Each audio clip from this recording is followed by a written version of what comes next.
प्रबोधनी एकादशी, देवउठनी एकादशी, कार्तिक मास की शुक्ल पक्ष की एकादशी का बड़ा महात्मा है, बहुत बड़ा महात्मा है। इस दिन भगवान नारायण अपनी निद्रा का त्याग करते हैं, जो कि पिछले 4 महीनों से वो विश्राम कर रहे हैं। धर्मराज ने कहा, महाराज आपने मुझे कार्तिक मास की बड़ी सुंदर कथा सुनाई है, मैं आपसे सविस्तार सुनना चाहता हूं। कृपा करके आप मुझे बताएं कि कार्तिक मास के शुक्ल पक्ष की एकादशी के विषय में मैं जानना चाहता हूं। इस एकादशी का क्या नाम है, इस व्रत को क्या कैसे किया जाता है, इसका विधान क्या है, इसकी विधि क्या है, व्रत करने से किस फल की प्राप्ति होती है। भगवान श्री कृष्ण बोले, हे राजन, शुक्ल पक्ष की इस एकादशी को तुलसी विवाह के दिन आने वाले एकादशी को विष्णु प्रबोधनी एकादशी, देव प्रबोधनी एकादशी, देवोत्थान, देव उत्थव एकादशी, देव उठनी एकादशी आदि नामों से इसको जाना जाता है।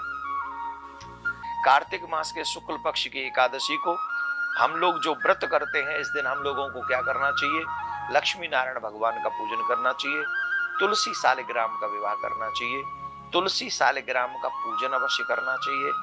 तुलसी पर इस समय सुहाग के, इस एकादशी के दिन सुहाग की सामग्री अवश्य समर्पित करनी चाहिए, अवश्य समर्पित करें।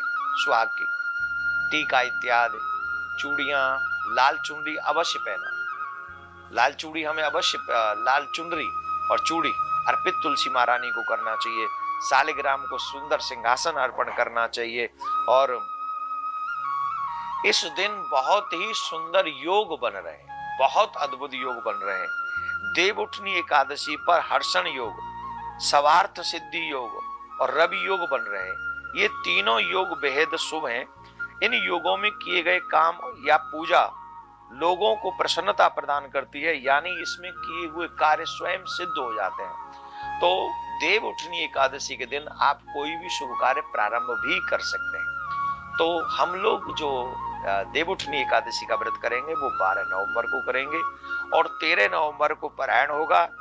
एकादशी पारायण सूर्योदय के पश्चात, सूर्योदय होगा 6:35 पर और व्रत पारायण होगा 6:35 से 8:40 तक हम एकादशी का पारायण कर सकते हैं।